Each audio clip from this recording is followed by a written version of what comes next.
From the Gospel according to Luke, chapter 24, verse 13 to 35.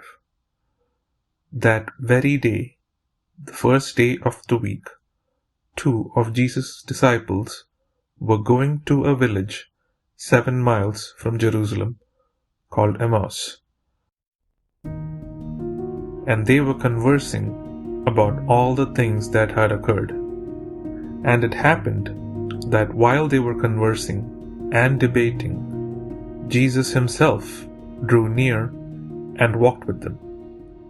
But their eyes were prevented from recognizing him. He asked them, "What are you discussing as you walk along?" They stopped, looking downcast. One of them, named Cleopas, said to him in reply, "Are you the only visitor to Jerusalem who does not know of the things that have taken place there in these days?" And he replied to them, "What sort of things?" They said to him, "The things that happened to Jesus the Nazarene, who was a prophet mighty in deed and word, before God and all the people, how our chief priests and rulers both handed him over to a sentence of death and crucified him. But we were hoping that he would be the one to redeem Israel.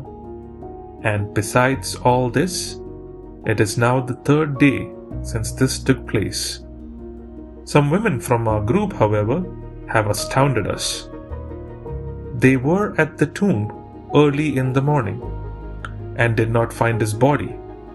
They came back and reported that they had indeed seen a vision of angels who announced that he was alive.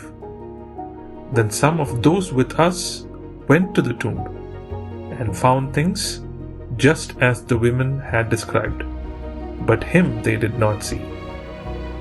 And he said to them, "Oh, how foolish you are!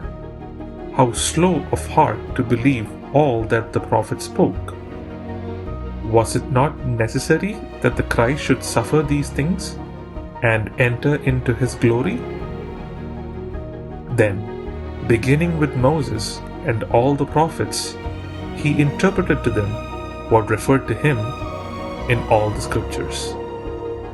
As they approached the village to which they were going, he gave the impression that he was going on farther.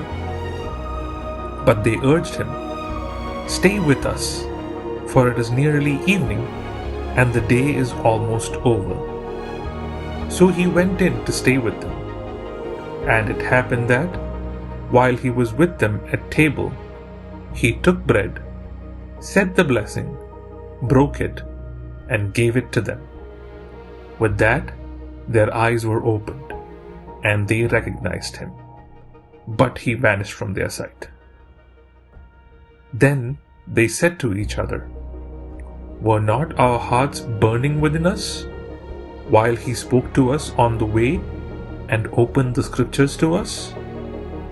So they set out at once and returned to Jerusalem, where they found gathered together the 11 and those with them who were saying, "The Lord has truly been raised and has appeared to Simon." Then the 2 recounted what had taken place on the way and how he was made known to them in the breaking of the bread.